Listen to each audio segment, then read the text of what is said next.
السلام عليكم ورحمة الله وبركاته. عفوا. نعم.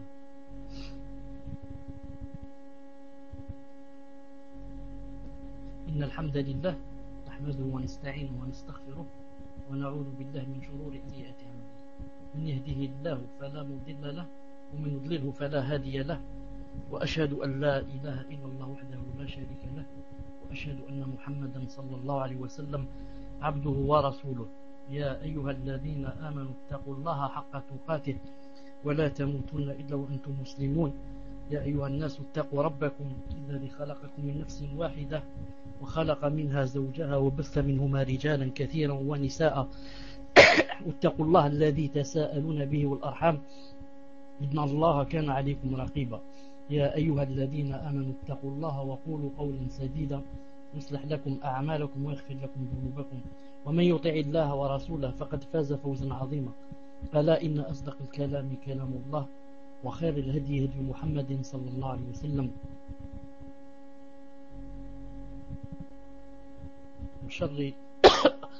ألا إن أصدق الكلام كلام الله، وخير الهدي هدي محمد صلى الله عليه وسلم، وشر الأمور محدثاتها، وكل محدثة بدعة، وكل بدعة ضلالة، وكل ضلالة في النار. طيب, je ne sais pas si vous m'entendez ou pas. J'attends un peu, Inch'Allah Ta'ala. Donc je répète, Inch'Allah. Muslim, toi tu as un procès, Inch'Allah Ta'ala, un procès à payer aujourd'hui. طيب, allez, si tu étais pour la salat, ما فيش مشكلة. إن الحمد لله نحمده ونستعينه ونستغفره ونعوذ بالله من شرور أنفسنا ومن سيئات أعمالنا. من يهده الله فلا مضل له ومن يضلله فلا هادي له، وأشهد أن لا إله إلا الله وحده لا شريك له، وأشهد أن محمدا صلى الله عليه وسلم عبده ورسوله. يا أيها الذين آمنوا اتقوا الله حق تقاته ولا تموتن إلا وأنتم مسلمون. يا أيها الناس اتقوا ربكم الذي خلقكم من نفس واحدة وخلق منها زوجها وبث منهما رجالا كثيرا ونساء، واتقوا الله الذي تساءلون به والأرحام إن الله كان عليكم رقيبا. يا أيها الذين آمنوا اتقوا الله وقولوا قولا سديدا يصلح لكم أعمالكم ويغفر لكم ذنوبكم، ومن يطع الله ورسوله فقد فاز فوزا عظيما. ألا إن أصدق الكلام كلام الله، وخير الهدي هدي محمد صلى الله عليه وسلم، وشر الأمور محدثاتها، وكل محدثة بدعة، وكل بدعة ضلالة، وكل ضلالة في النار. أما بعد، تحياكم الله عز وجل en cette soirée du mercredi 25 Rabi' al-Awwal 1429, qui concorde avec le 2 avril 2008. D'abord, je commencerai par je commencerai par corriger une faute.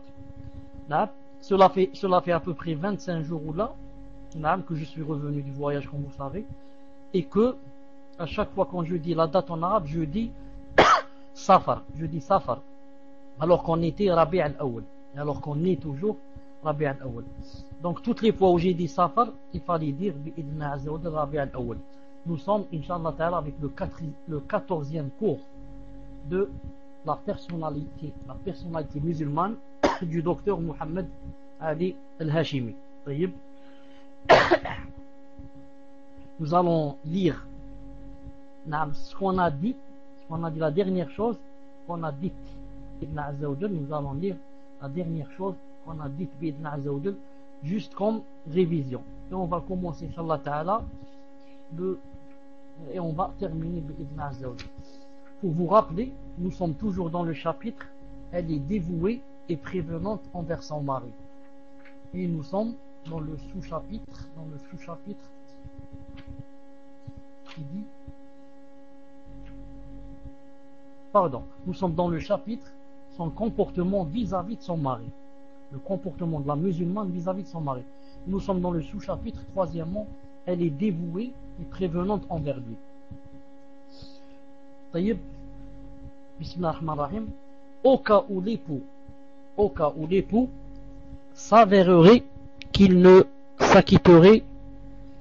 s'acquitterait des dépenses qui lui incombent vis-à-vis de la femme et ses enfants, qu'avec une avarice extrême, alors sa femme a le droit de se passer de sa permission pour dépenser son argent à chaque fois qu'elle ou ses enfants en ont besoin.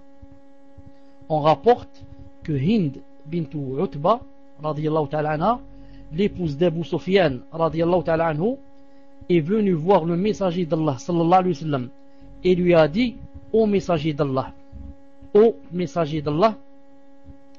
Abu Sufyan est un homme avare, hormis, c'est-à-dire à part ce que je prends à son insu, c'est-à-dire sans qu'il le sache ou là sans qu'il le veuille. Donc je n'ai pas d'argent sauf ce que je prends à son insu.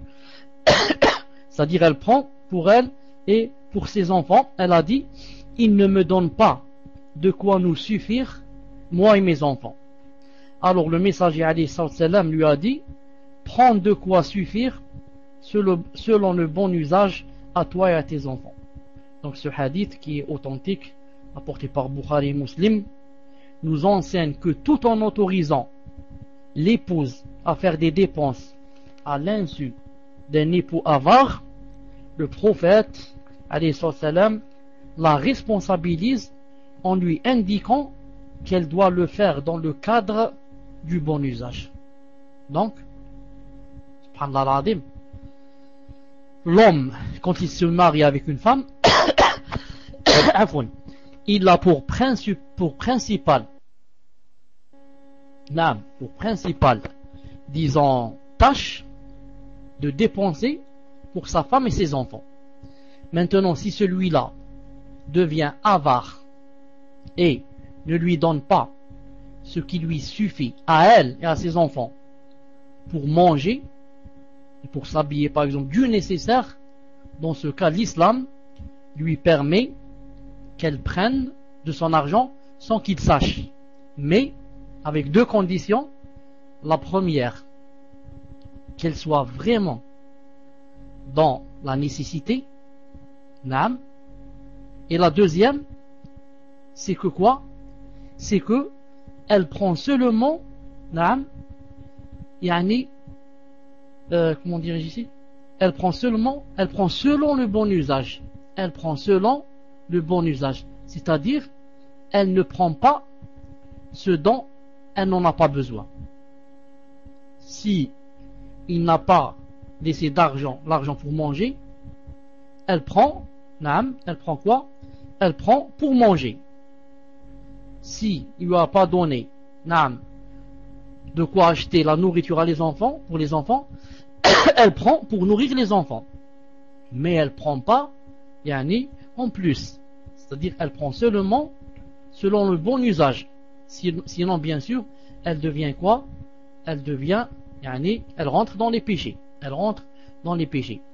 Quoique, regardez ce que je vais dire maintenant, ce qui est un peu étonnant, et je vais le noter ici sur le livre, comme ça, si jamais une autre fois je fais un dars, je ne l'oublierai pas, Inch'Allah ta'ala. Une seconde, je vais noter ici quelque chose d'important. Non. Une seconde. Muslim, vous êtes là? Regardez comment l'islam l'a préservé, naam, et Allah subhanahu wa ta'ala ne permet pas à l'époux qu'il soit, naam, yani, qu'il ne fasse pas ses devoirs. Et qu'il la laisse comme ça, à mourir de faim, elle et ses enfants. Il lui a permis une particularité, une exception, c'est qu'elle puisse prendre juste ce dont elle a besoin, sans qu'il le sache, pardon. Mais sans oublier que, des fois, cela peut entraîner à quoi? Cela peut entraîner à des disputes et à beaucoup de choses, même si jamais le mari découvrait cela, et il croirait que elle est en train de le voler chaque jour, et il croirait que elle est en train de le voler pour donner à sa mère et à ses sœurs, comme font certaines femmes. Je disais, écoutez bien ce que je vais dire, la femme, si jamais en islam, la femme a volé son mari, je dis a volé, ce n'est pas elle a pris dont elle en avait besoin, elle l'a volé. En islam, l'islam ne lui coupe pas la main. Vous savez que le voleur, s'il vole plus de combien? Plus de un quart de dinar en or, c'est-à-dire 1,25 grammes d'or, on lui coupe la main s'il remplit les conditions, s'il remplit toutes les conditions. Il n'est pas fou, il est pubère, coupe pas sa main en islam. Pourquoi? Parce qu'il y a toujours ce qu'on appelle une shubha. Une shubha, c'est quoi? C'est de dire, il ne m'a pas laissé d'argent pour manger, il ne m'a pas laissé ceci, il y a toujours une soi-disant excuse. Il y a toujours une soi-disant excuse. Mais, si jamais le mari vole l'argent de sa femme, on lui coupe sa main. Vous voyez la différence? Si le mari vole l'argent de sa femme, on lui coupe sa main. Et si elle lui vole, on ne lui coupe pas sa main. Pourquoi? L'islam ne coupe jamais la main de quelqu'un, par exemple, s'il a toujours une soi-disant excuse. Et ici, elle peut trouver une excuse. Elle peut dire, moi, il ne me donne pas à quoi manger, il ne me donne pas de quoi boire, il ne me donne pas pour ses enfants, etc. Mais l'homme, en prenant l'argent de sa femme, il n'a aucune excuse. Il n'a pas le droit d'en toucher. Vous comprenez? Une musulmane avisée doit savoir que l'islam lui a confié la responsabilité de son foyer et de ses enfants. Non. Elle doit se rappeler le hadith qui dénombre les responsabilités de plusieurs catégories de gens dans la société musulmane. Et que la musulmane a le grand mérite d'être citée parmi eux. Bukhari et Muslim, rahimahullah, rapportent que le messager d'Allah, sallallahu alayhi wa sallam, a dit: chacun d'entre vous est dépositaire. Non. Chacun d'entre vous donc est responsable de ce qui lui a été confié. L'imam ici c'est, disons, le gouverneur est dépositaire. Il est responsable des sujets confiés à sa gouvernance. L'homme est dépositaire de sa famille. Il en est responsable. La femme est dépositaire du foyer de son époux. Elle en est responsable. Le servant est dépositaire des biens de son maître. Il en est responsable. Ainsi, chacun d'entre vous est dépositaire. Chacun d'entre vous, donc, est responsable de ce qui lui a été confié. Une musulmane sincère se caractérise par sa tendresse envers ses enfants et sa prévenance vis-à-vis de son époux. Ce sont là deux qualités dont toute femme devrait tâcher d'acquérir en tout temps et en lieu. Car le prophète sallallahu alayhi wa sallam leur a consacré son éloge en rendant hommage aux femmes de Quraysh. Qu'a-t-il dit sallallahu alayhi wa sallam? Il a dit: parmi les femmes qui montent des chameaux, les meilleures sont les femmes de Quraysh, les Qurashites. Pourquoi?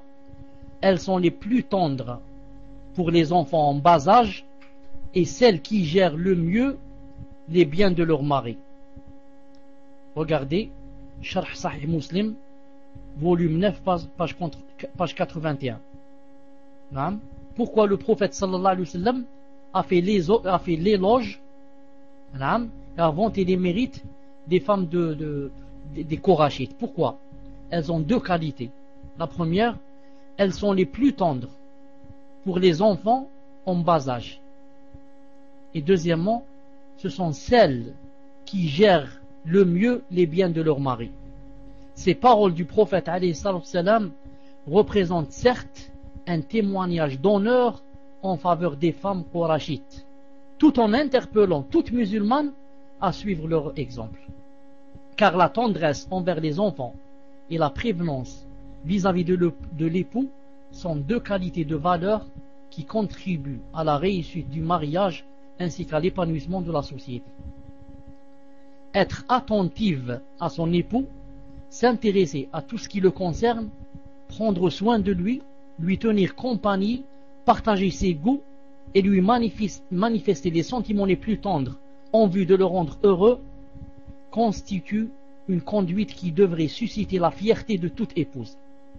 Sur ce plan, toute musulmane devrait suivre la conduite de notre mère Aïcha, qu'Allah Azza wa Jalla l'agrée, la mère des croyants, en tant que modèle idéal. Quand le prophète alayhi salam a fait son hajj, le pèlerinage, elle lui tint compagnie pour prendre soin de lui. Même le prophète, alayhi salam, quand il est allé faire le pèlerinage, elle était avec lui pour prendre soin de lui.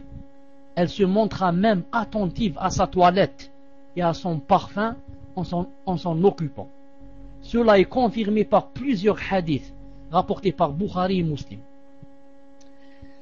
Aïcha radiallahu ta'ala anha a dit dans un hadith authentique, Bukhari et Muslim, j'ai parfumé le messager d'Allah sallallahu alayhi wa sallam de mes deux mains avant son entrée en état de ihram, avant son entrée en état de consécration.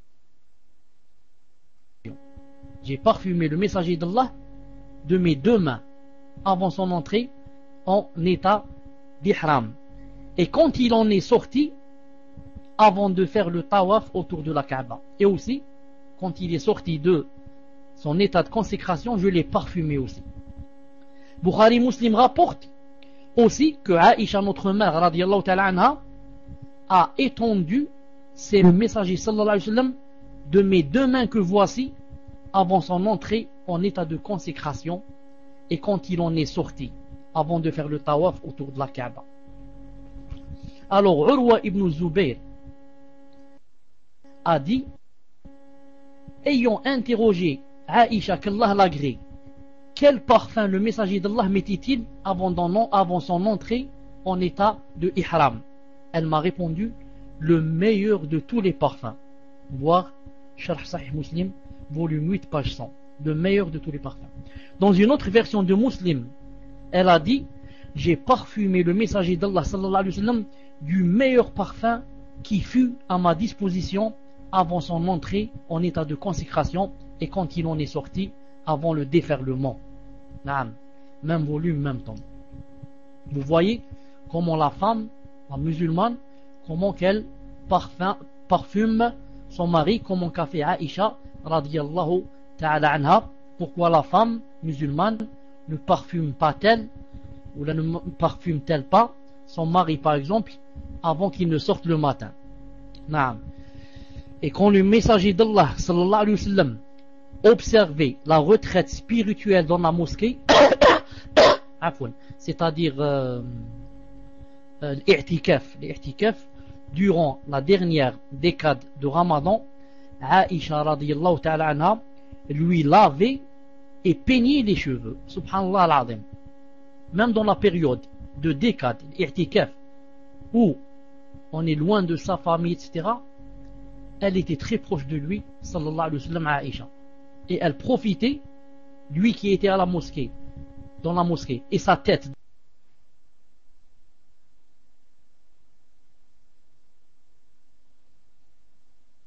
dans sa chambre, car il se mettait comme ça, disant, il ne sait pas, ils sont dormis. Qu'est-ce qu'elle faisait? Elle le peignait et lui lavait ses cheveux, sallallahu alayhi wa sallam. Bukhari Muslim rapporte qu'elle a dit, quand le prophète sallallahu alayhi wa sallam était en retraite spirituelle, i'tikaf, il me tendait sa tête dans ma chambre et je lui coiffais ses cheveux. Donc moi quand je dis qu'il était comme ça, alité, ici c'est bien montré qu'il était debout et il lui donnait sa tête, elle, dans sa chambre par la fenêtre, ou par la porte. Il ne rentrait à la maison que pour les besoins naturels de l'être humain. Il ne rentrait à la maison que pour les besoins naturels de l'être humain. Elle a également dit, je lavais la tête du messager d'Allah sallallahu alayhi wa sallam alors que j'étais en période de menstru. Voir Fath al-Bari, volume 1, page 403.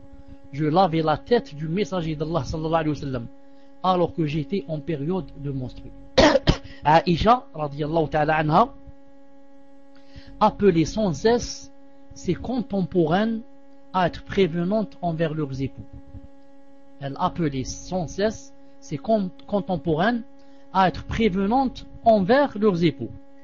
L'importance qu'elle accordait à ce devoir était telle qu'elle l'exprima en des termes qui pourraient choquer certaines femmes d'aujourd'hui. Elle a dit, ô femmes, entre vous, n'hésiterait pas à essayer à essuyer de sa joue la poussière des pieds de son mari. Elle a dit, si vous savez les droits que vos époux ont sur vous, alors l'une d'entre vous n'hésiterait pas à essuyer de sa joue la poussière des pieds de son mari. De toute évidence, en faisant appel à cette métaphore, Aïcha radiallahu ta'ala anha voulait mettre l'accent sur l'importance du droit de l'homme sur son épouse et elle voulait atténuer l'orgueil déplacé de certaines femmes qui s'estiment supérieures à leur mari, attitude qui mène généralement à l'effondrement de la vie conjugale ou à en faire, qu'est-ce qu'elle va faire cette attitude? Elle va en faire un enfer insupportable. Un enfer insupportable. L'homme de nature comme ça, da'iman, je dis entre parenthèses, za'ma, il se sent supérieur par rapport à la femme. Il ne voudrait pas se montrer qu'il est faible, qu'il est ceci, qu'elle est plus intelligente que lui, qu'elle est plus cultivée que lui, etc. Imaginez maintenant que elle fait son possible pour se montrer supérieure à lui. Alors là, qu'est-ce qui va se passer? C'est sûr qu'il va y avoir ou bien le divorce, ou bien c'est l'enfer. C'est l'enfer pour ce couple. Donc la prévenance à l'égard de l'époux est une valeur enracinée dans la société musulmane. C'est une règle de conduite qui fut largement observée dans la période avant l'islam. Et elle a été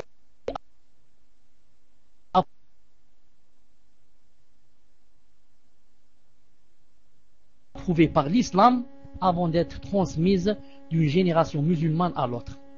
La littérature classique arabe est de conseils adressés aux filles d'être attentives et prévenantes vis-à-vis de leur futur mari.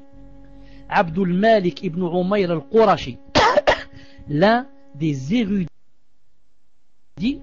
du deuxième siècle de l'Hégire, nota que Umama bint al-Harith fut une femme connue pour sa sagesse et son éloquence durant l'époque anti-islamique, avant l'islam. Il rapporte que lorsque son époux Aouf ibn Muallim, l'un des notables de son époque, décida de marier sa fille Ummu Iyes. Il décida de marier sa fille, Ummu Iyes. Il décida de marier sa fille Ummu Iyes, et avant que celle-ci ne Bintul Harith entra dans sa chambre et lui dit, écoutez, hein, ça c'est avant l'islam.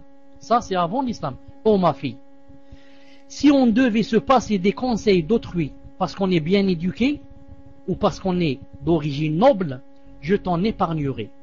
Or, les conseils demeurent un appel pour le négligent et un appui pour le prudent. Oh ma fille, si la richesse des pères faisait la richesse de leurs filles, tu serais devenue alors la plus riche parmi les gens. Cependant, les femmes sont vouées aux hommes, c'est-à-dire aux maris, comme ces derniers sont voués à elles. Naam. La femme, la sœur qui est riche, c'est son père qui est riche, c'est pas elle avant de se marier. Elle n'oublie pas que maintenant elle va laisser son mari. Elle va vouer à vivre avec lui et lui, il vit avec elle. C'est pas la peine de répéter du matin au soir, mon père est riche, je suis riche, mon père est riche, je suis riche. Ton père étant le plus riche, peut-être que tu vas vivre d'une façon tout juste passable avec ton mari matériellement. Non, c'est pas la peine d'essayer de le complexer du matin au soir ou bien de lui faire mal en lui disant mon père est riche, ça veut dire que je ne suis pas faite pour toi. C'est comme si elle a dit on n'est pas fait l'un pour l'autre. Elle lui a dit oh ma fille, tu vas quitter la maison où tu as vu le jour et où tu as grandi pour rejoindre une maison que tu n'as jamais connue et un compagnon auquel tu ne t'es pas encore habitué. En te prenant pour épouse, il va devenir ton maître. Alors, tâche donc de bien le servir, il deviendra ton serviteur. Là, voyez ce qu'elle a dit, une phrase qui devrait être écrite en or. Naam. En te prenant ce mari pour épouse, il est devenu qui? Il est devenu ton maître. Alors, toi tu es qui? Tu vas rester son esclave toute sa vie? Non, je vais te montrer alors. Je vais te montrer comment faire pour que lui devienne ton serviteur. Qu'est-ce que tu fais? Tu lui craches sur la figure? ou bien tu l'insultes du matin au soir. Non, tâche seulement de bien le servir. Alors, il deviendra ton serviteur. Naam, si tu veux que quelqu'un devienne ton serviteur, essaye de bien le servir et d'être très respectueux envers lui, etc. Quand il verra le bon comportement que tu as, c'est lui qui deviendra ton esclave. Naam. Oh ma fille, je te conseille 10 qualités. Oh ma fille, je te conseille 10 qualités. Tâche donc de les observer, car elles te seront d'une grande utilité et contribueront à ta bonne réputation. Et contribueront à ta bonne réputation. La première et la deuxième consistent à être satisfaite de ta vie en sa compagnie et obéissante à ce qu'il suggère. Car la satisfaction apaise le cœur et l'obéissance plaît au Seigneur. La première et la deuxième, c'est quoi? Consiste à être satisfaite de ta vie en sa compagnie et obéissante à ce qu'il suggère. Naam, quelqu'un qui n'est pas satisfait, ou là, un frère qui n'est pas satisfait, une sœur qui n'est pas satisfaite, jamais ils ne pourront être heureux. Ce couple ne pourra jamais être heureux et sera toujours voué à quoi? Voué à l'éclatement. Naam. Montre, ma sœur, que tu es satisfaite. Naam. Car Allah subhanahu wa ta'ala a écrit ce mariage. Allah subhanahu wa ta'ala a dispersé les biens. Il a donné à ta voisine une Mercedes et toi il t'a rien donné. Ça ne veut pas dire que ta voisine avec la Mercedes est mieux que toi. Ça veut dire seulement que peut-être que toi, Allah Azza wa Jalla te veut le paradis et elle, il ne lui veut pas cela, parce qu'avec sa Mercedes, c'est pas sûr qu'elle va rester dans le droit chemin. Comme a dit le prophète sallallahu alayhi wa sallam dans un hadith authentique, il a dit: ne regardez pas vers ceux qui sont au-dessus de vous, mais regardez vers ceux qui sont au-dessous de vous. Naam, il a dit comme ça, c'est un moyen pour que vous ne... bon, c'est difficile à dire en français, pour que vous reconnaissiez les ni'ma, les bienfaisances et les bienfaits de Allah subhanahu wa ta'ala. Car si la personne, au lieu de regarder vers le bas et ceux qui sont plus pauvres qu'elle et ceux qui sont plus nécessiteux qu'elle, elle va regarder seulement vers le haut, les plus riches, les plus ceci, les plus cela, alors la personne ne sera jamais heureuse.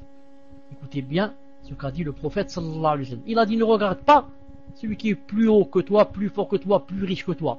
Regarde celui qui est en bas.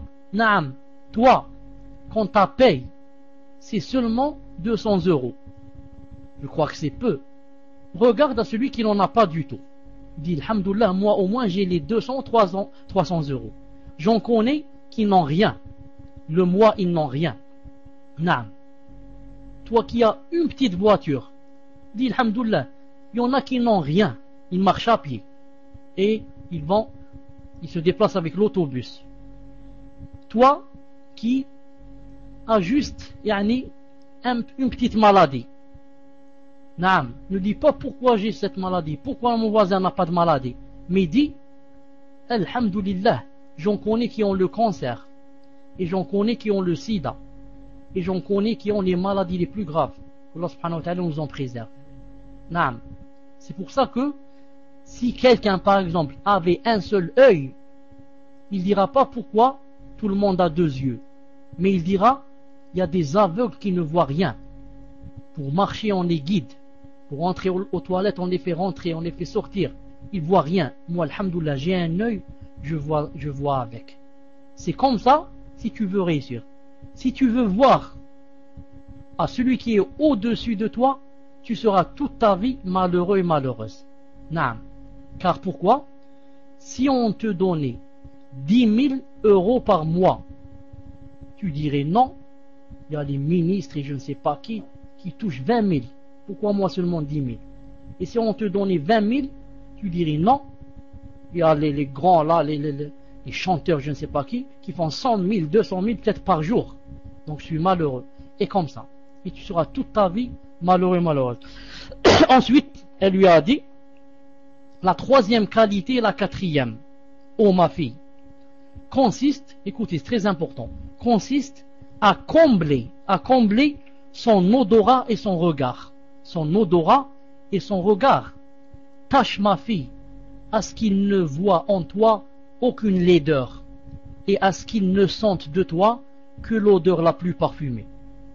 Sache, ma fille, que parmi les accessoires de beauté, le kohl, le noir que, je sais pas comment il s'appelle en arabe, le kohl, sache qu'il est le meilleur et que, en l'absence de parfum, alors l'eau est le parfum le plus agréable.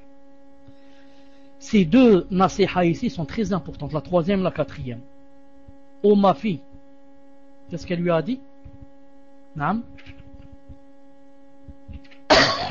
Tâche à ce qu'il ne voit en toi aucune laideur et à ce qu'il ne sente de toi que l'odeur la plus parfumée.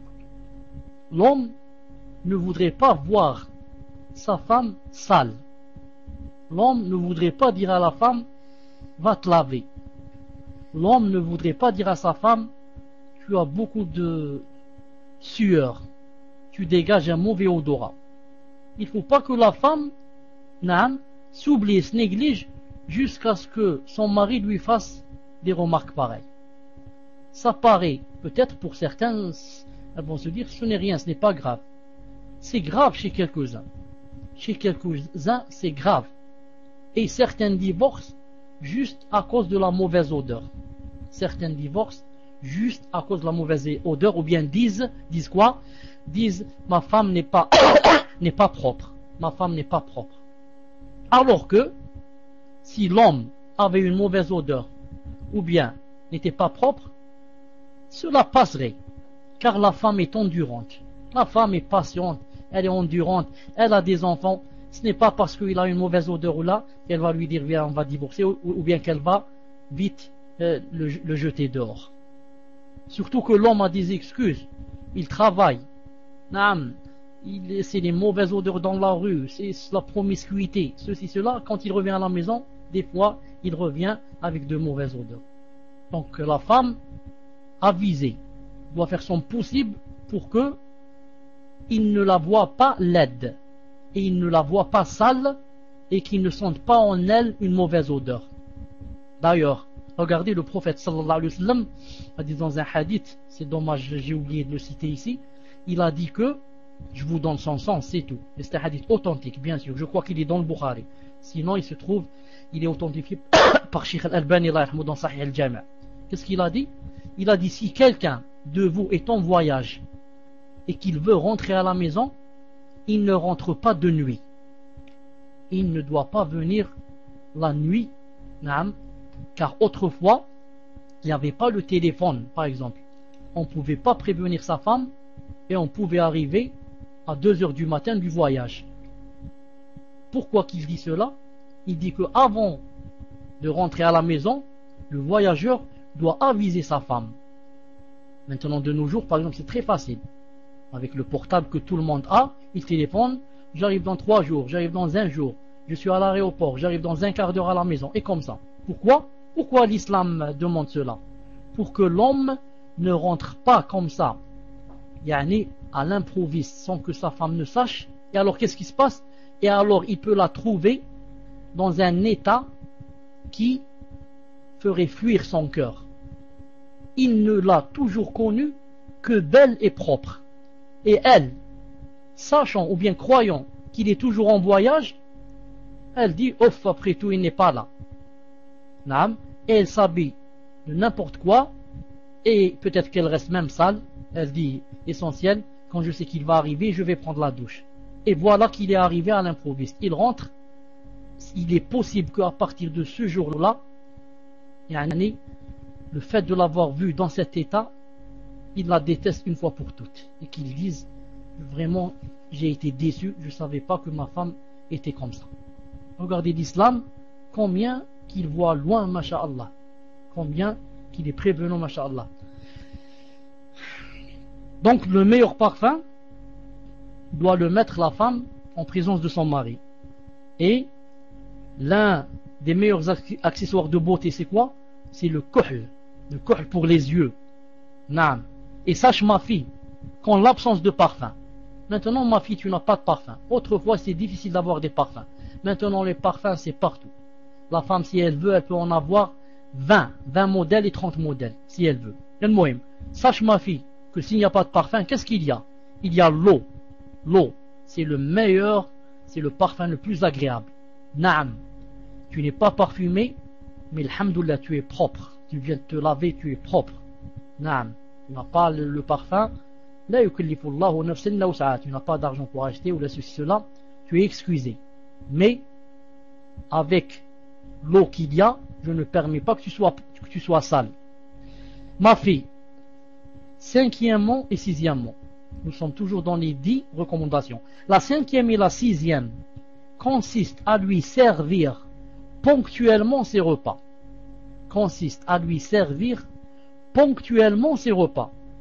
Et à lui assurer le calme durant son sommeil. Pourquoi? Prolonger sa faim l'exaspère et le fatigue et l'irrite.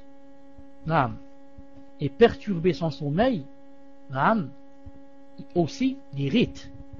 Donc, prolonger sa faim l'exaspère et perturber son sommeil l'irrite. Quand un homme veut manger et que sa femme n'est pas ponctuelle, bien sûr, il se peut que, c'est pas possible qu'elle soit ponctuelle tous les jours, il se peut qu'elle retarde à cause de, elle lave les vêtements, elle est avec les enfants, c'est cela, mais sa règle générale c'est qu'elle est ponctuelle. C'est que toujours, par exemple, entre midi et midi 30, il y a le repas. Mais, des fois le faire attendre jusqu'à 14h et 15h, et des fois, ou bien en faire ça tous les jours, ça devient exaspérant pour l'homme. Et aussi, elle doit faire son possible pour que, lorsqu'il dort, lorsqu'il est en train de dormir, éreinté, épuisé par le travail, elle doit faire son possible pour bien fermer la porte et éloigner des enfants de lui, pour qu'il puisse récupérer et se réveiller et dire Masha'Allah, Masha'Allah, tu es en train de m'aider toi, Masha'Allah, car les enfants, tout le monde sait qu'ils ne laissent pas le père dormir, ni la mère.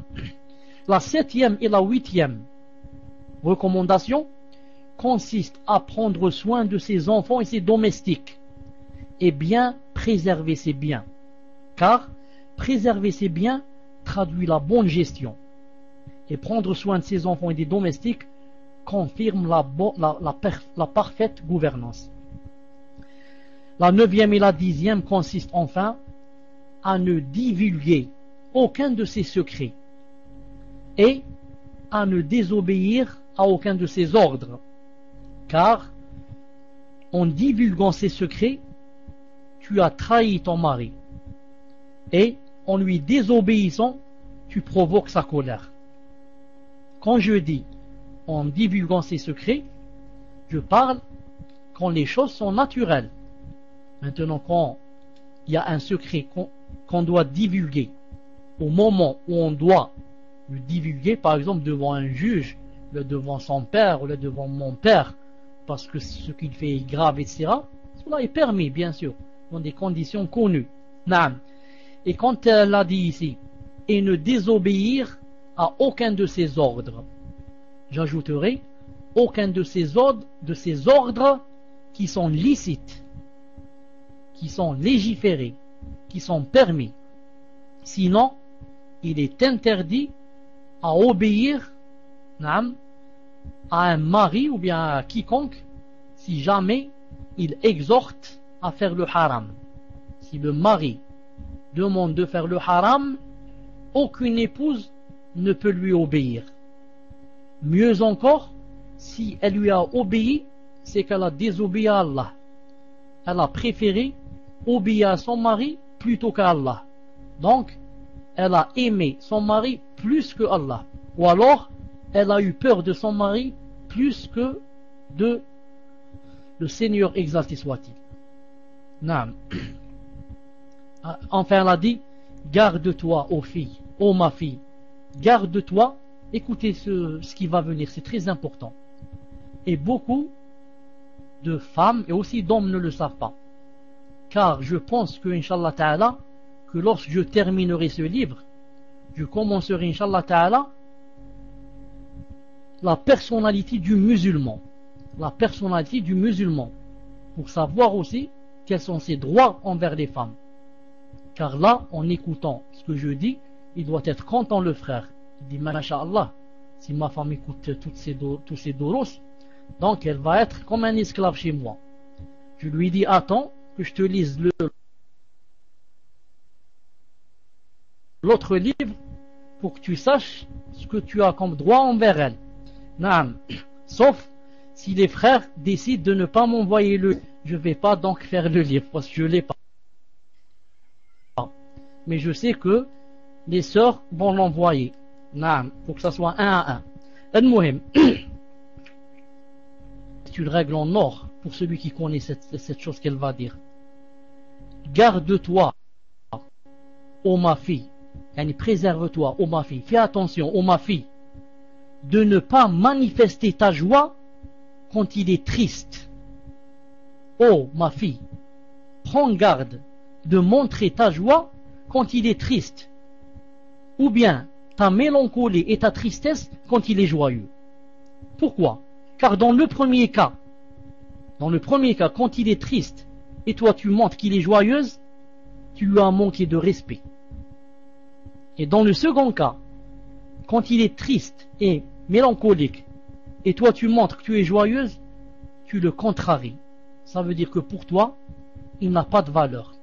Lui, il est là, peiné, triste, affligé, les larmes aux yeux, et toi, mashallah, joyeuse, en train de faire les anachid, en train d'écouter les anachid et je ne sais pas quoi.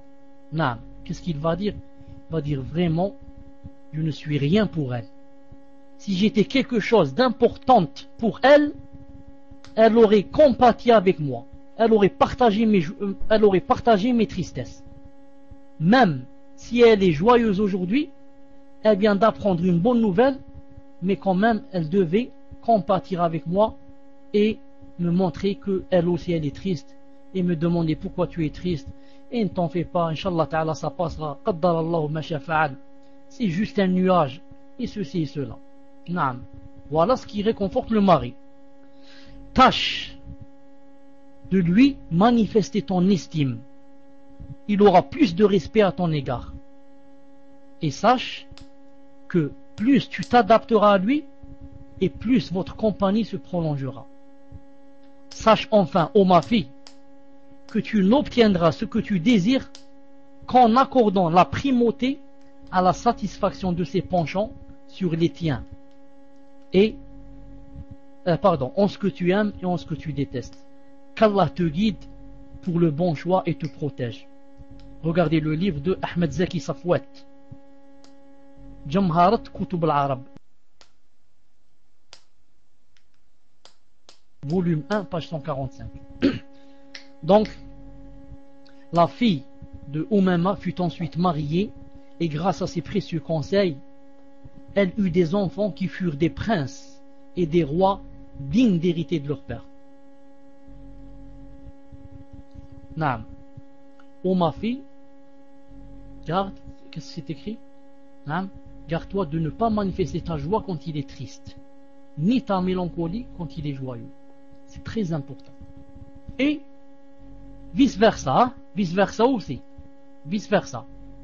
La femme qui a des problèmes, qui est malheureuse, qui est en train de pleurer, et toi qui es en train de chantonner, je ne sais pas quoi, ça veut dire que pour toi, elle n'a pas beaucoup d'importance et que tu ne l'aimes pas assez, pour ne pas dire que tu l'aimes pas du tout. Sinon, tu aurais caché ta joie juste pour compatir avec elle et pour la seconder. Donc il est clair que cette somme de conseils englobe tous les points essentiels et utiles portant sur la conduite que l'épouse doit observer dans sa vie de couple. Elle représente ainsi un code de conduite indispensable pour toute femme s'apprêtant à entrer en union conjugale. Une musulmane pieuse et consciencieuse ne doit pas se laisser aveugler par ses biens, sa richesse et l'autonomie financière dont elle jouit. Sa richesse, si colossale et grande soit-elle, ne doit pas la détourner des droits de son époux. En sa qualité de femme riche, elle doit exprimer sa gratitude à Allah Azza wa Jal en multipliant les actes d'aumône. Naam, quand une femme est riche, masha'Allah, d'origine riche, ses parents sont riches et elle s'est mariée, au lieu de faire la supérieure, elle devrait au contraire donner de son argent et faire des actes d'aumône, faire des actes que Allah Azza wa Jal aime, car faire des actes d'aumône, d'ailleurs, c'est jeter un pas vers l'enfer. Car le prophète sallallahu alayhi wa sallam a dit que quiconque qui avait 1 gramme de supériorité, d'orgueil dans son cœur, ne rentrerait pas au paradis. Donc, si son mari se trouve dans le besoin, elle doit lui accorder la priorité de ses dons. Je ne vois pas comment mon mari a des problèmes d'argent et des dettes, et il est nécessiteux. Il n'a pas de quoi acheter un habit, et je ne commence pas par lui, moi qui suis riche. Je vais donner à mes parents, je vais donner à mes cousines, et aux voisines, et aux sœurs de la mosquée, et je laisse mon mari qui est là collé à moi, et il est nécessiteux. C'est vraiment contradictoire. Donc, elle doit lui accorder la priorité dans ses dons. Pourquoi? Car elle bénéficiera ainsi d'une double récompense. On rapporte à ce sujet que Zaynab al-Thaqafiyya, l'épouse de Abdullah ibn Mas'ud, radiyallahu ta'ala anhu, a dit. Qu'est-ce qu'elle a dit? Elle a dit un jour, le messager d'Allah sallallahu alayhi wa sallam nous a dit, c'est-à-dire à nous les femmes, faites l'aumône, tasaddaqna, faites l'aumône, ô femmes, ya ma'ashar nisa, tasaddaqna, fût-ce de vos propres bijoux. Même si c'est, tu vas dire j'ai pas d'argent, il va te dire de tes bijoux.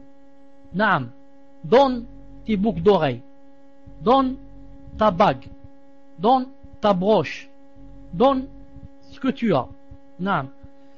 Je revins alors, c'est qui dit ça? C'est Zaynab, la femme de Abdullah ibn Mas'ud. Elle a dit, quand j'ai entendu le prophète sallallahu alayhi wa sallam dire faites l'aumône aux femmes, fût-ce de vos propres bijoux, je revins alors à mon mari Abdullah ibn Mas'ud et je lui ai dit, tu es un homme peu fortuné et le messager sallallahu alayhi wa sallam vient de nous ordonner de faire l'aumône. Et le messager sallallahu alayhi wa sallam vient de nous ordonner de faire l'aumône. Va donc lui demander si j'aurai des récompenses pour t'avoir accordé l'aumône.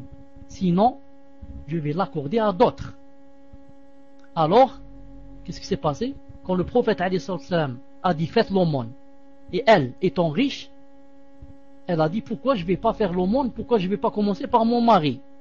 Mais, ne connaissant pas le jugement de l'islam en cela, elle ne fait pas quelque chose de ses passions.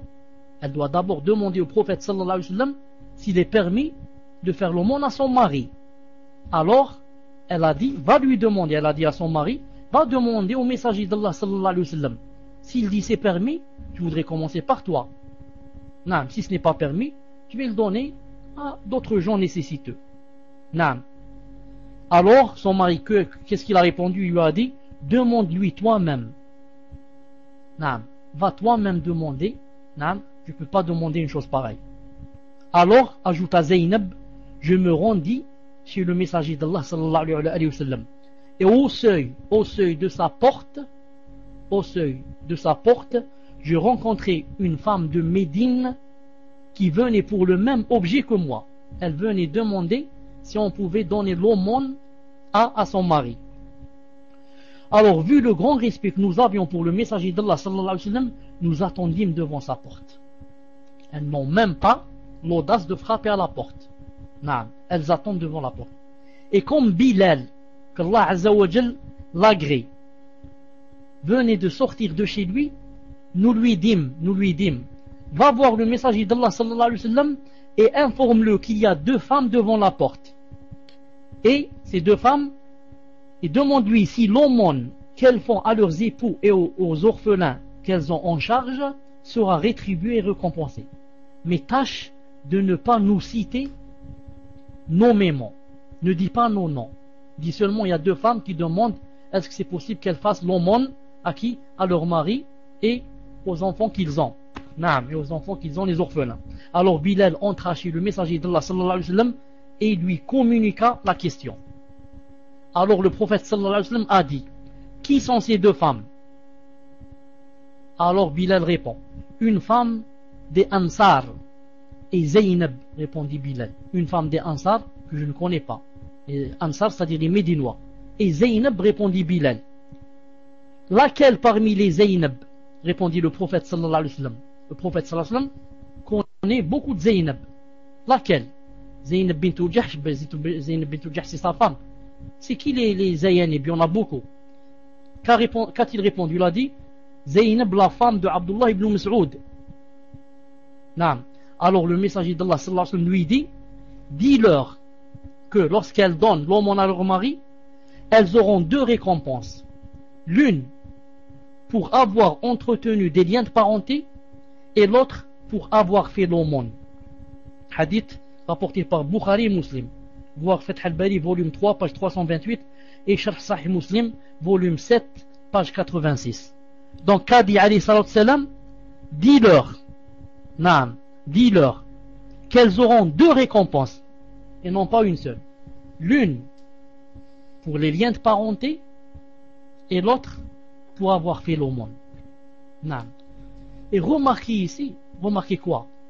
Remarquez que les 2 femmes ont dit à Bilal: attention, quand tu vas demander, ne dis pas quels sont nos noms.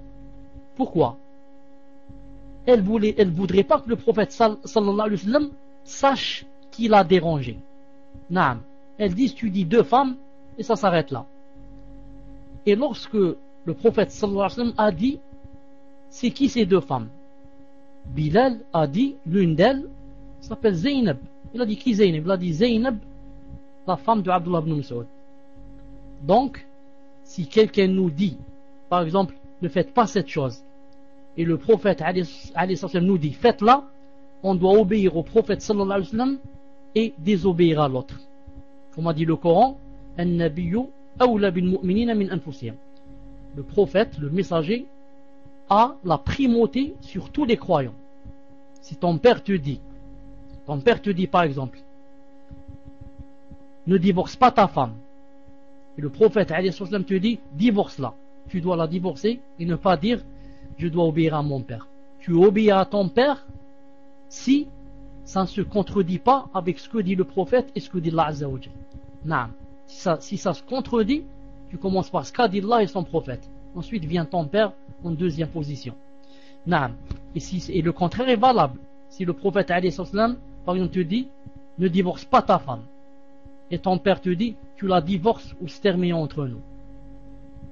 Tu la divorces pas et laisse que ça se termine entre vous. Pourquoi? Tu as obéi au messager d'Allah sallallahu alayhi wa sallam. Donc on prend de ceci, qu'est-ce qu'on prend? On prend que une femme normalement, une épouse qui a assez d'argent, commence par qui? Commence par son mari, au lieu de commencer par les étrangers. Et pas seulement la femme, mais en général. Le hadith a dit: ibda bi nafsik, thumma biman yalik, thumma al-aqrab fal-aqrab, comme a dit le prophète sallallahu alayhi wa sallam dans un hadith authentique. Je viens de donner son sens, c'est tout. On commence toujours par soi-même. Je commence par moi, ensuite ma femme et mes enfants, ensuite ça commence à se propager. Mon père, ma mère, mes oncles, mes cousins, et comme ça. Ensuite, je donne à ceux qui sont loin. Mais si je donne d'abord à ceux qui sont proches de moi, alors j'aurai 2 récompenses: pour avoir entretenu le lien de parenté et pour avoir fait l'aumône. Dans une autre version de Bukhari, qu'est-ce qu'il est dit? Il est dit: ton mari et tes enfants ont plus de droits que toute autre personne à l'aumône que tu fais. Ton mari et tes enfants ont plus de droits que toute autre personne à l'aumône que tu fais. Une seconde, Inch'Allah Ta'ala. Vous êtes avec moi ouais. Une seconde, Fakat, une seconde, je vois quelque chose ici, une seconde. Une seconde. C'est difficile. Al-Muhim. Une musulmane consciencieuse doit manifester sa gratitude en cas de bonheur et son endurance en cas de malheur. Elle ne doit en aucun cas oublier l'avertissement que le messager d'Allah sallallahu alayhi wa sallam a adressé à l'ensemble des femmes en les informant que si elles ne se rachètent pas par les bonnes œuvres, elles formeront alors la majorité parmi les gens de l'enfer. Elle doit donc implorer constamment Allah Azza wa Jalla de la préserver de ce sort. Bukhari rapporte, rahimahullah, d'après Abdullah ibn Abbas, qu'Allah l'agrée, que le prophète, alayhi salatu salam, a dit: ô femmes, faites l'aumône. Ô femmes, faites l'aumône. Ça, c'est un hadith authentique du prophète sallallahu alayhi wa sallam. Sallallahu alayhi wa sallam. Ô femmes, faites l'aumône, car j'ai vu que vous étiez en majorité en enfer. Pour quelle raison, lui demande, on sera la majorité en enfer? Pour quelle raison, ya Rasulullah? Il répondit: vous proférez abusivement les malédictions. Naam.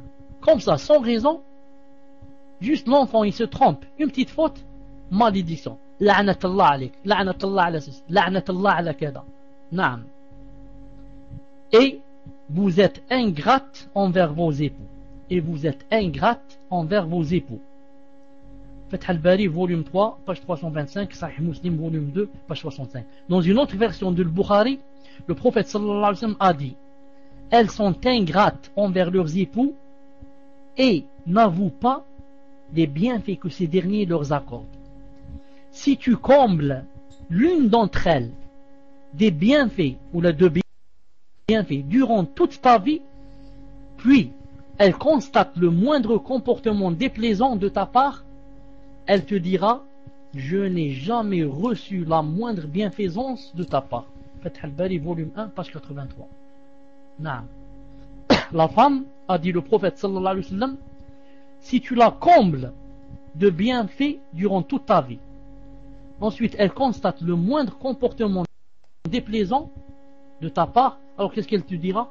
Elle te dira: je n'ai jamais vu le moindre bienfait de ta part. Depuis que je t'ai connu, je n'ai connu que le mal et la pauvreté et la nécessité, et je n'ai jamais vu le bien de ta part. Subhanallah al-Azim. En méditant ces hadiths, une musulmane avisée, et sûrement que la musulmane avisée ne dit pas ce qu'a dit ici le prophète sallallahu alayhi wa sallam. Non, sûrement que elle ne dit pas ce qu'a dit le prophète sallallahu alayhi wa sallam. En méditant ces hadiths, une musulmane avisée doit se garder d'être ingrate envers son époux, ou de proférer abusivement des malédictions, de nier la bienfaisance qu'elle reçoit, d'oublier la reconnaissance à Allah en cas de bonheur et de perdre sa patience devant le malheur. Elle doit aussi s'empresser de faire l'aumône recommandée par le prophète sallallahu alayhi wa sallam à l'ensemble des femmes, afin de les sauver du terrible destin réservé à celles qui commettent les péchés cités et oublient Allah Azza wa Jalla le jour du jugement dernier. Elle doit s'appliquer à donner l'exemple aux autres par l'estime qu'elle porte à son époux et par l'éloge de ses qualités méritoires, car tel est le cas de toute femme loyale et reconnaissante. Moi je dis, c'est pour les deux. Naam.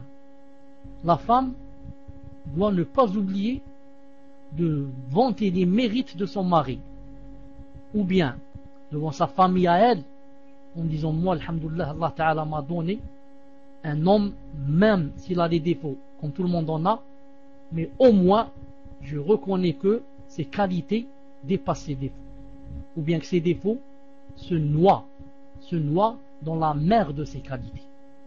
Naam. Et lui aussi doit faire ainsi, mais mieux encore quand elle le lui dit à lui, car il ne sait pas ce qu'elle a dit peut-être à ses parents, mais quand elle lui dit à lui, Masha'Allah, je suis très heureuse avec toi, je te remercie pour ce que tu fais pour moi, même si c'est peu, Allah ghalib, c'est tout ce qu'il peut. Allah Ta'ala ne lui a donné que ces biens-là, et peut-être pour ses biens. Naam. Donc, et l'homme aussi doit vanter beaucoup les mérites de sa femme, surtout la femme.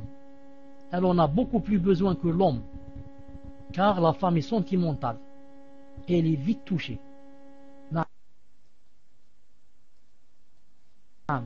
Et en faisant ainsi, l'homme consolide les liens avec sa femme et consolide les liens du couple. Car en fait, la femme est très sentimentale. Il suffit seulement, elle est là, elles font comme du sucre. Pour celui qui est intelligent, bien sûr. L'histoire musulmane nous offre plus d'un exemple illustrant la loyauté et la reconnaissance des fils. Ce n'est pas Asma, la sœur de Aïcha. Non, radiyallahu ta'ala anhuma. C'est le cas ici de Asma bintu Umays, l'une des femmes très connues qui avait istihada. Comment ça s'appelle istihada? Qui avait les métrorragies au temps du prophète sallallahu alayhi wa sallam. Je crois qu'elles étaient 7 ou 9. Hamouna bintu Jahsh et Zainab bintu Jahsh, et entre autres celle-là que je viens de citer même, Asma bintu Umays. Taïb. L'une des éminentes femmes de l'islam, éminente, quand on dit éminent, c'est quoi? C'est la science, masha'Allah. On dit X, l'éminent savant, l'érudit savant, éminent, E-M-I-N-E-N-T. Mais si on dit imminent, I-2-M, imminent, au lieu de éminent, imminent, ça veut dire très proche. On dit la catastrophe imminente, ça veut dire qu'il va avoir lieu très bientôt. Et éminent, c'est savant. L'une des éminentes femmes de l'islam et l'une de celles qui furent les premières à émigrer vers Médine pour la cause d'Allah. Elle fut l'épouse de qui? Asma bint Umays fut l'épouse de qui? Elle fut l'épouse de Ja'far ibn Abi Talib, le cousin du prophète sallallahu alayhi wa sallam, qui dans une bataille a perdu les deux bras. Et le prophète sallallahu alayhi wa sallam a dit: j'ai vu Ja'far dans le paradis, voler avec les anges. Allah Ta'ala lui a donné 2 ailes à la place des mains, subhanallah al-azim, à la place des bras qu'il a perdu fi sabilillah. Allah Ta'ala lui a donné au paradis 2 ailes. Et le prophète alayhi salam, il a dit: je l'ai vu en train de voler avec qui? Avec des anges. Donc elle fut l'épouse de qui? De Ja'far ibn Abi Talib. Ensuite Ja'far radiyallahu ta'ala anhu est mort. Alors elle se marie avec qui? Vous savez avec qui? Masha'Allah alayha. Elle se remaria avec Abu Bakr as-Siddiq radiyallahu ta'ala anhu, la meilleure créature après les prophètes. Vous savez c'est qui est Abu Bakr as-Siddiq? Si jamais on vous demande c'est qui Abu Bakr as-Siddiq, on ne le connaît pas, dites: après tous les prophètes et les messagers, c'est lui qui vient en 2e place. Imaginez, depuis qu'Allah Ta'ala a créé les êtres humains, Abu Bakr as-Siddiq vient en 2e position. Après qui? Après les prophètes. Masha'Allah. Quel haut rang. Oh, malédiction à vous, les rawafid et les chiites. Malédiction à vous, les chiites et les rawafid. Maudits vous êtes maudits. Vous qui dites que Abu Bakr est kafir, vous êtes maudits. Demain, qu'est-ce que vous allez dire à Allah Ta'ala, qui a placé cette personne en 2e position après les messagers d'Allah? Oh, vous les rawafid, vous les chiites, les maudits, comment vous allez faire demain devant Allah Azza wa Jal? Vous serez jetés en enfer, vous allez brûler avec les kuffars à l'intérieur. Naam.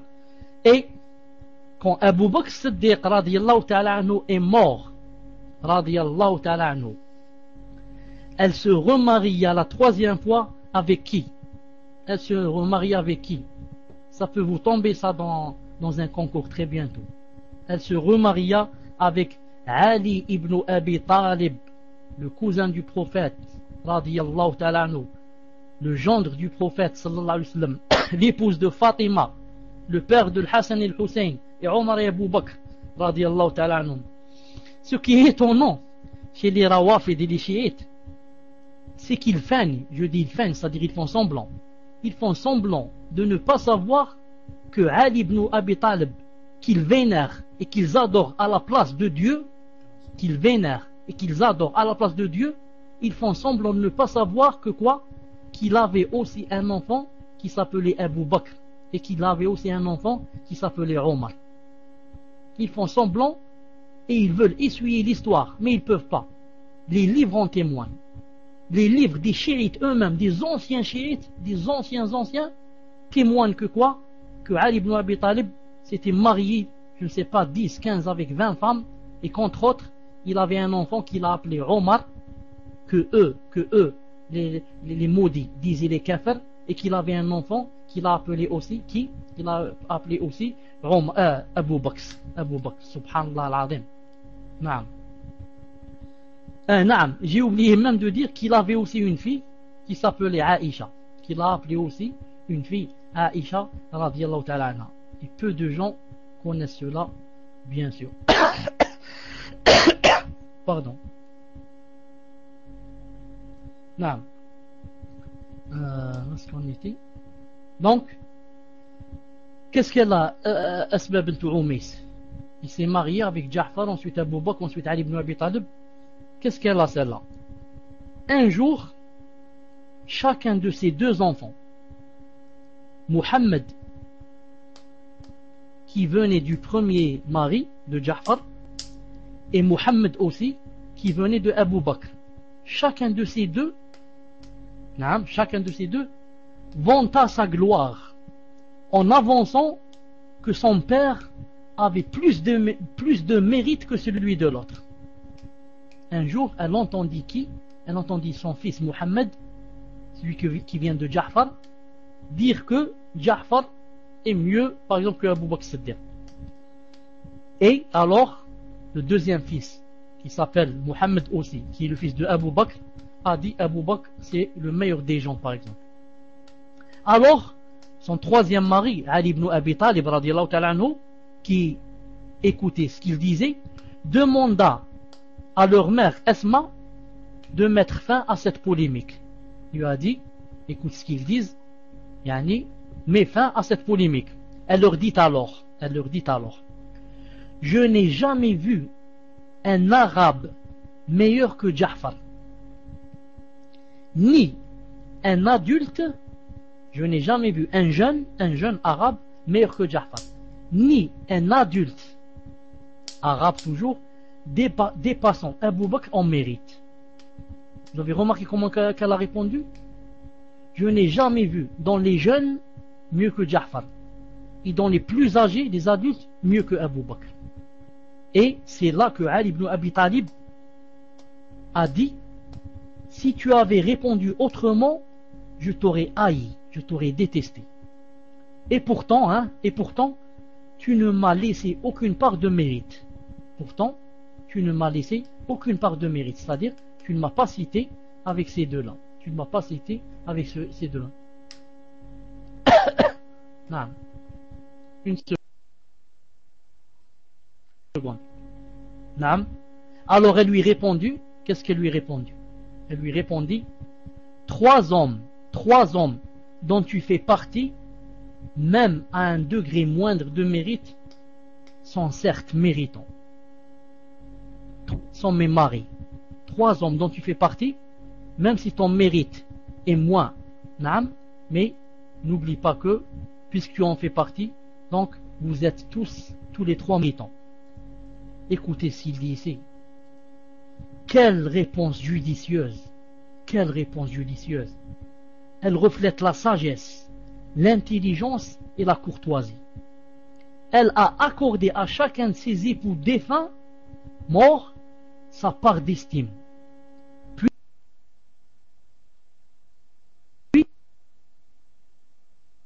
elle a rangé Ali ibn Abi Talib parmi eux, en déclarant qu'ils étaient tous trois, des hommes de mérite.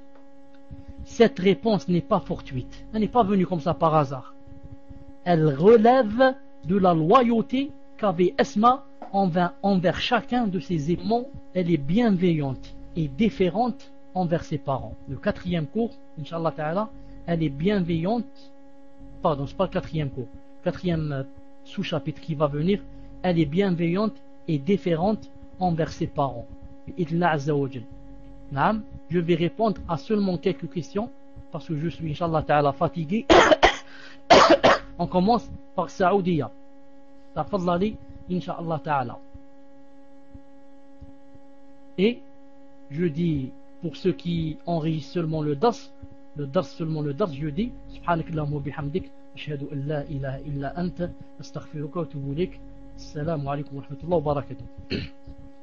Et je reprends, je dis Assalamu alaykum wa rahmatullah. Je vais répondre, Inch'Allah Ta'ala, à quelques questions. Saoudia, tafadlali. Salam alaykoum, Cheikh. Serait-il possible d'avoir les preuves concernant le fait de ne pas couper la main de la femme si elle vole de l'argent à son mari et le fait de couper la main du mari s'il vole sa femme? Afwan, et serait-il possible d'avoir un rendez-vous par PV? Barakallahu fikoum. Tafadal, Cheikh. Wa alaykoum salam wa rahmatullah wa barakatuh. Saoudi, est-ce que tu m'entends? Si tu m'entends, écris numéro 1.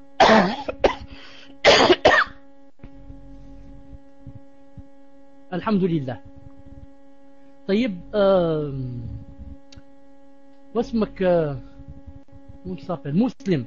Reprends le micro. J'ai entendu la première question. Rappelle-moi c'était quoi la deuxième. Reprends le micro. J'ai entendu la première. Rappelle-moi c'était quoi le deuxième.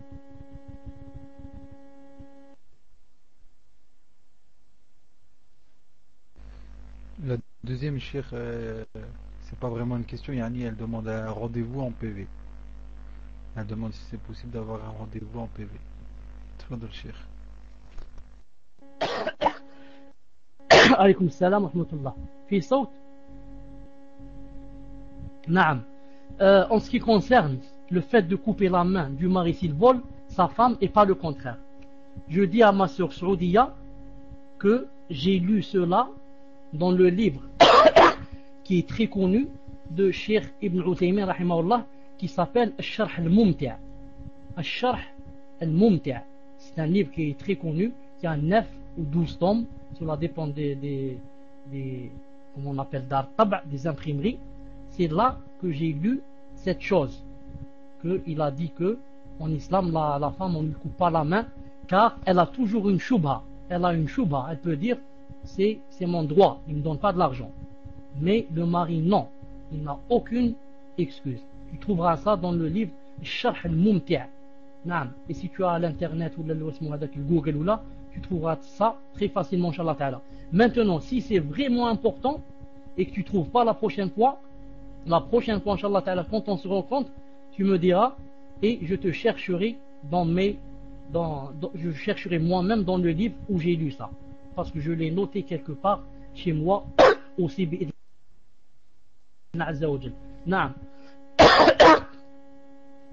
Vous vous rappelez aussi que une fois on avait demandé bronzage artificiel, pour le bronzage artificiel si c'était permis ou pas. Et moi j'avais répondu que il fallait voir si ça donnait des maladies, etc., cancer, etc., je ne savais pas, les UV, et je vous apprends, et je vous avais dit qu'il fallait demander au savant, je vous apprends qu'on avait posé à cette question à un savant, et qu'il a dit qu'elle ne pouvait pas faire cette chose, car il a dit, ce n'est pas une darura, ce n'est pas un besoin, et il a dit, pire que cela, elle va se déshabiller et ôter ses vêtements loin de sa maison, pas devant son mari, etc. Il a dit c'est pour cela que c'est haram. C'est un savant qui a dit ça. En ce qui concerne les PV,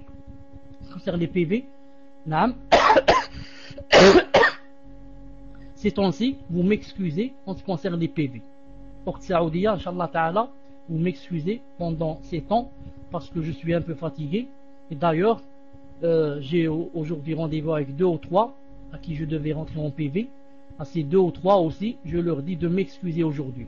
Car aujourd'hui, il y a ma mère, Hafidahullah, Hafidahullah, qui est avec nous ici, elle assiste. Naam. Donc je voudrais, Inch'Allah Ta'ala, après le dars, la rencontrer. Naam. Quant à vous, Inch'Allah Ta'ala, vous êtes toujours avec moi, Inch'Allah Ta'ala. Et on s'en reparlera, Inch'Allah Ta'ala, encore. Naam. Barakallahu fikum. Salafiyya, Inch'Allah, tafadhali. Salafiyya, Inch'Allah, tafadhali. Fadhal, prends le mic, Inch'Allah. Assalamu alaikum wa rahmatullahi wa barakatuh. Une personne qui décide de faire la Umrah alors qu'il a des dettes à payer, doit-il les payer avant? Barakallahu fikum, qu'Allah vous récompense et vous accorde le Firdaus. Amin. Aussi, cher, pouvez-vous, Inch'Allah Ta'ala, permettre à une personne de vous parler en PV? C'est une sœur à qui vous avez dit d'attendre jusqu'à aujourd'hui au dernier dars. Barakallahu fikum. Donc par rapport à cette dernière question, cher vient de répondre. Barakallahu fikum. Tfadal, cher. Alaykoum salam wa rahmatullah wa barakatuh. Naam. Inch'Allah Ta'ala, là, à partir du prochain dars, Inch'Allah Ta'ala, c'est aujourd'hui, qu'est-ce que nous sommes, mercredi? Naam. Peut-être demain, parce que j'ai pas cours, Inch'Allah Ta'ala, après demain, j'essaierai de répondre spécialement à celle à qui je devais parler en PV, pour ne pas, Inch'Allah Ta'ala, avoir manqué à mon, comment dirais-je, à ma promesse, pour ne pas avoir manqué, Inch'Allah Ta'ala, à mes promesses. Taïb.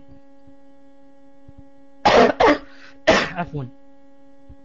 Je disais, quelqu'un qui veut faire la Umrah ou bien qui veut faire le Hajj, Cheikh bin Uthaymin, Allah yarhamou, dans son livre Sharh al-Mumti', toujours, a dit que il ne lui était pas permis de faire la Umrah ou bien le Hajj sans avoir demandé la permission au créancier.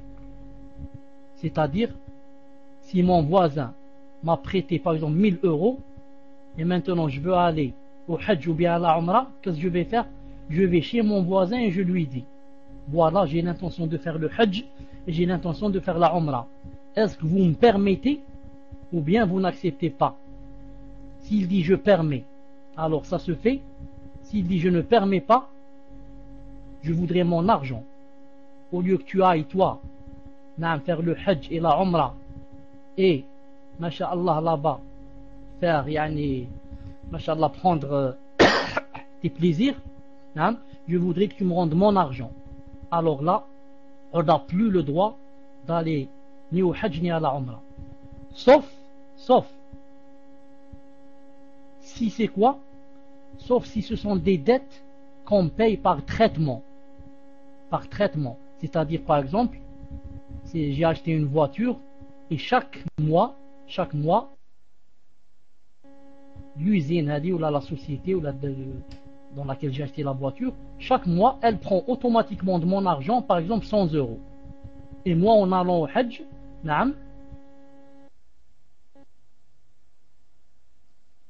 je n'ai pas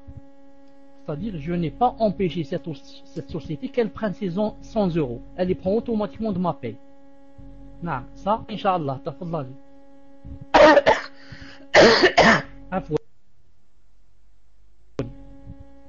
Tout ça, c'est le climatiseur. Je sais que chez vous, il fait froid, mais chez moi, je suis avec le demi-manche. C'est le climatiseur qui fait comme ça. Amin, Allah yahfazak. Prends le micro, Inch'Allah. Assalamu alaikum wa rahmatullahi wa barakatuh.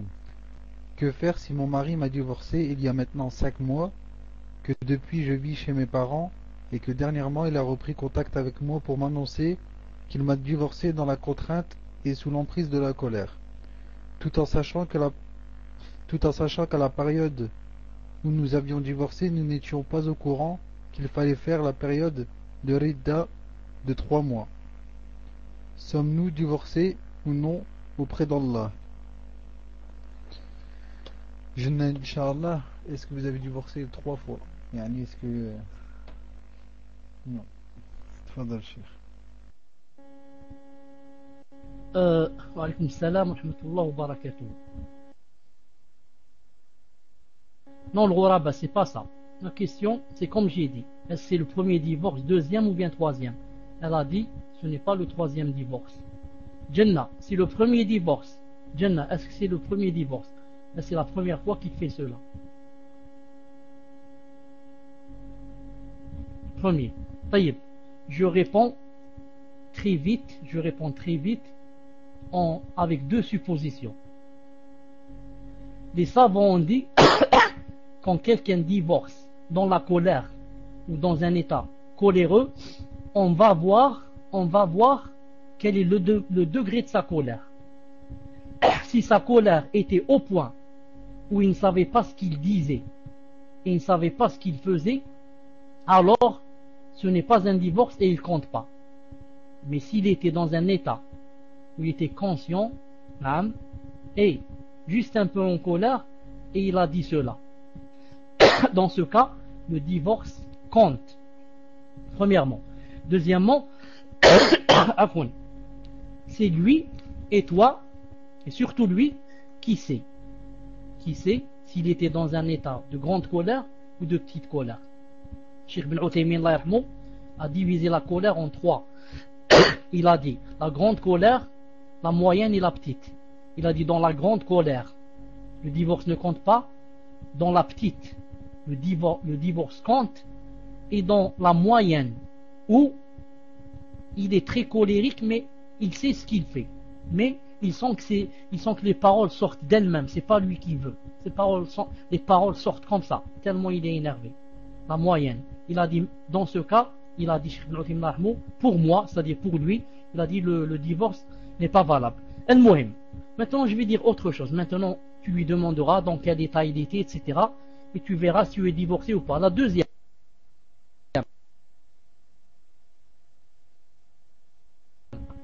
Supposons que il n'était pas dans une grande colère et qu'il a divorcé. On va qu'il fasse garde, qu'il prenne garde pour ne pas faire le deuxième et troisième divorce, pour ne pas divorcer encore une deuxième fois, une troisième fois. Quant à la période de viduité, si on va compter ce divorce, c'est à partir du moment où il t'a dit tu es divorcé, ça commence à compter. C'est-à-dire, si après 5 mois, tu ne savais pas, par exemple, il t'a dit je t'ai divorcé. Tu lui dis quand? Tu lui dis il y a 5 mois. Donc ta période de viduité est terminée. Car la période de viduité, c'est seulement 3 menstrues. 3 menstrues ne peuvent pas dépasser 5 mois. D'après ce que je sais, Wallah subhanahu wa ta'ala a'lam. Et on dit période de idda. On dit idda et on ne dit pas ridda. Idda, c'est viduité, et ridda, c'est apostasie. Car tu as écrit et Muslim a lu que tu étais dans un état d'apostasie. C'est-à-dire là, tu n'es plus croyante. Donc il fallait dire idda et non pas ridda. Taïb. Jannah, est-ce que c'est compris ou bien il y a autre chose? Jannah, est-ce que c'est compris ou il y a autre chose? Est-ce que c'est compris ou bien il y a autre chose? Taïb. Je dis tu demandes premièrement en ce qui concerne la colère. S'il dit la colère n'était pas vraiment grande, etc., considère-toi comme une fois divorcé et tu demandes quand est-ce qu'il a dit que tu étais divorcé. Quand est-ce qu'il a dit que tu étais divorcé? S'il était en grande colère, ça compte pas. S'il était en grande colère, qu'est-ce que ça veut dire grande colère? Où on ne sait plus ce qu'on dit, on ne sait plus ce qu'on fait. Je ne sais pas si cette personne, si elle est ma mère, ou là, si c'est mon père. Je ne sais pas si je suis à Paris, ou là je suis au Soudan. Je ne sais pas, j'ai perdu la tête. Je suis tellement en colère que je ne sais pas ce qui se passe auprès de moi. Je ne sais pas où est le ciel, où est la mer, où est la terre. Naam, très grande colère. Naam. Donc dans ce cas, il n'y a pas de divorce. Mais si c'était une petite colère et qu'il y a le divorce, on va voir ça fait combien de temps qu'il a dit que tu es divorcé. Et on compte. Si la période de viduité de 3 menstrues s'est terminée, il ne peut plus te reprendre qu'avec un nouveau contrat de mariage et une nouvelle dot et ton tuteur et les 2 témoins. Mais si la période de viduité n'est pas encore terminée, il te reprend en te disant seulement je t'ai reprise. Il te reprend en te disant seulement je t'ai reprise. Je n'oublierai pas d'exhorter mes frères et mes sœurs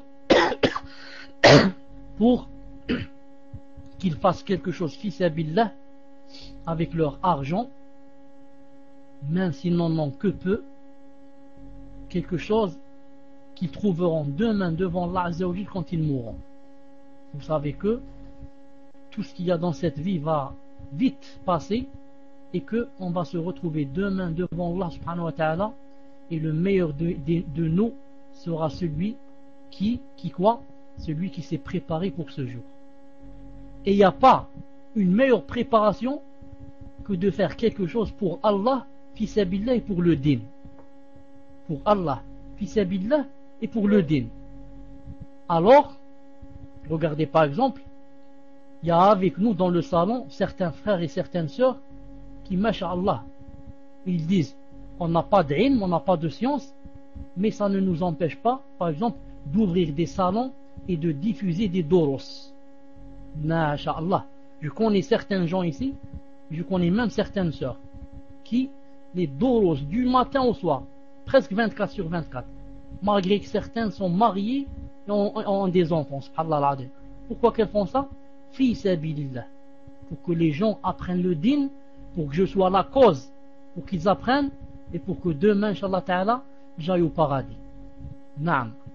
Maintenant, vos frères du centre Al-Furqan, vous connaissez le centre Al-Furqan de Bruxelles, un centre qui fait la da'wa, masha'Allah, et qui est tout le temps en train de faire le djihad aux innovateurs et aux sectes égarées, des khawarij, des chiites, des takfiriyin, des ceci, des hizbi, des ceci, cela, naam, veulent faire venir des savants chez eux, des savants, des grands savants d'Arabie Saoudite chez eux, et ils ont besoin d'argent.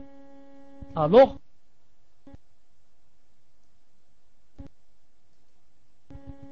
pour ceux qui veulent des renseignements pour envoyer à ce centre un peu d'argent, c'est écrit ici centre al-Furqan, hotmail.com. Comme ça, chaque savant qui vient, tu en seras la cause. Et chaque mot qu'il dira, c'est toi qui as été la cause pour que le savant vienne. Et personne ne te dit de donner 1000 euros. Donne seulement 10, donne 4, d'autres 20, ça ne fait rien.